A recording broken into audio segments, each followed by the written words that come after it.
एक बार पुरुषार्थ एवं भाग्य दोनों ही स्वयं को एक दूसरे से अधिक सामर्थ्यवान एवं श्रेष्ठ कह रहे थे। बातों से बढ़कर बात विवाद तक जा पहुंची। पुरुषार्थ का कहना था कि यदि कोई व्यक्ति परिश्रम करे तो क्या नहीं पा सकता। उद्यम, परिश्रम एवं जी तोड़ मेहनत से सब कुछ संभव है। वहीं भाग्य का कहना था कि व्यक्ति मेहनत से सब कुछ प्राप्त तो कर सकता है, किंतु यदि उसके भाग्य में वह सब ना हो तो उसका भोग नहीं कर सकता। और यदि किसी भिखारी के भाग्य में राजयोग लिखा हो तो उसे राजा बनने से कोई नहीं रोक सकता।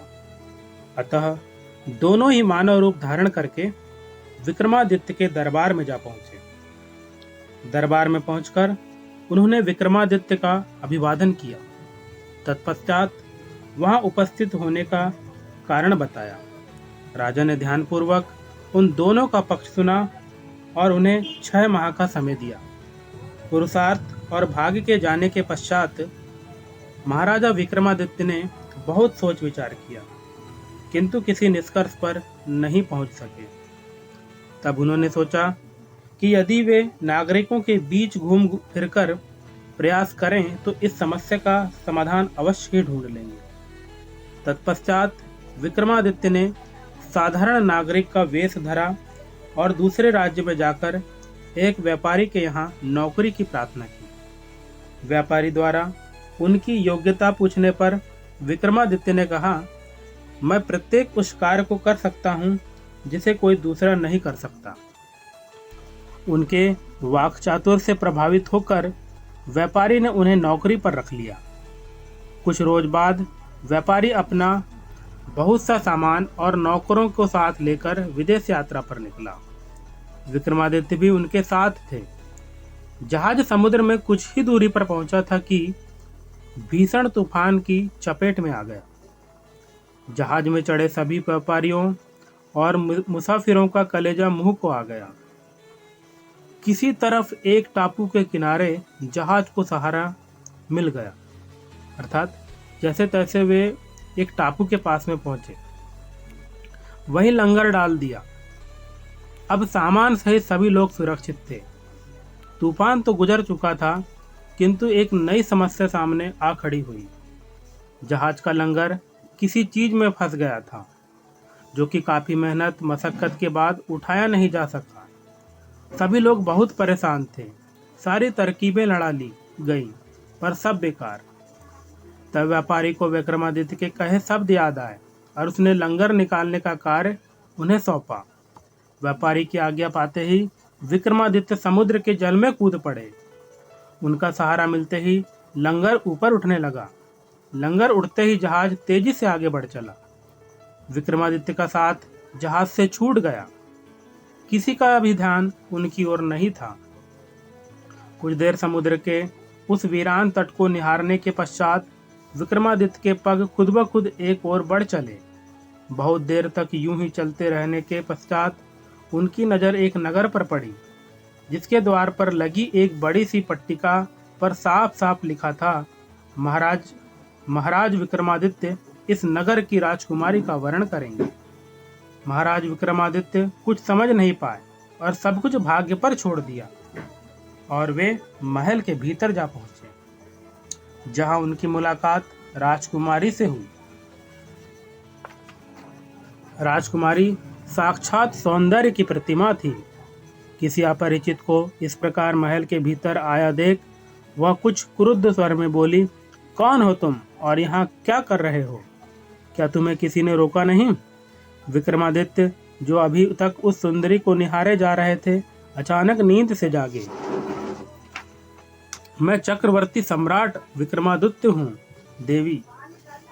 तुम्हारे नगर द्वार पर मेरे नाम की पट्टिका लगी हुई है, जिसे पढ़कर अंदर आने में मैंने कोई बुराई नहीं समझी। हो सकता है तुम्हारे पहरेदार मुझे पहचानते हों, इसलिए उन्होंने मुझे ना रोका होगा। विक्रमादित्य की बातों ने राजकुमारी के मन में उनके प्रति प्रेम का अंकुर उपजा दिया। शुभ मुहूर्त में दोनों का विवाह संपन्न हो गया। अब वह राज्य भी विक्रमादित्य के अधिकार में आ गया और वे उसकी देखरेख करने लगे। कुछ दिनों के पश्चात विक्रमादित्य ने अपने राज्य लौटने का मन बनाया। उन्होंने राजकुमारी से विदा ली। यात्रा के लिए एक अच्छा सा घोड़ा और दिशा निर्देश के लिए कुछ सेवक साथ लेकर वे चल दिए।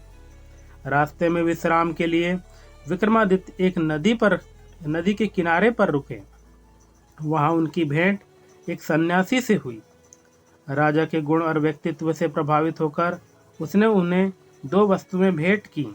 पहली वस्तु एक माला थी, जिसे पहनने से सभी रुके हुए कार्य पूर्ण हो जाएंगे और पहनने वाला अदृश्य होकर कोई भी कार्य कर सकेगा।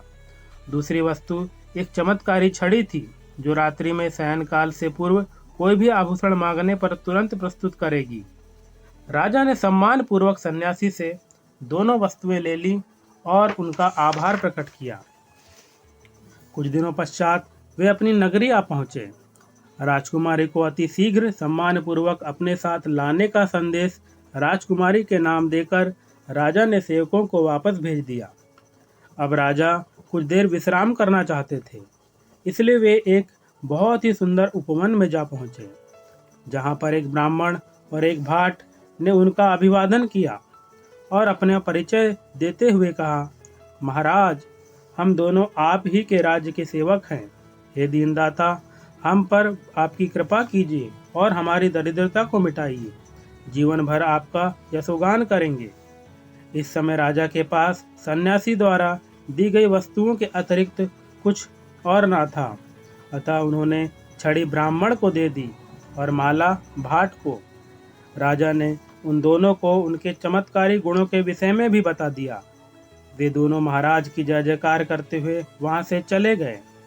अचानक कुछ सोचते सोचते महाराज विक्रमादित्य के अधरों पर मुस्कान थिरकने लगी, जो कि उनकी किसी सफलता को प्रकट कर रही थी। वे सोच रहे थे कि सन्यासी द्वारा दी गई दोनों वस्तुओं में उनका कोई पुरुषार्थ नहीं था, बल्कि भाग्य था, जबकि ब्राह्मण और भाट को वे दोनों वस्तुएं उनके पुरुषार्थ के कारण मिली। इस प्रकार उन्हें उनकी समस्या का समाधान मिल गया। अर्थात इस कहानी से हमें ये पता चलता है कि सम्राट विक्रमादित्य को जब दोनों वस्तुएं मिली, वह उनके भाग्य में था। को उन्होंने भेंट किया ब्राह्मण और भाट को, तो उन्हें वह वस्तु उनके पुरुषार्थ के कारण से मिली। इसलिए कहा जा सकता है कि पुरुषार्थ और भाग्य दोनों ही जीवन के लिए महत्वपूर्ण है।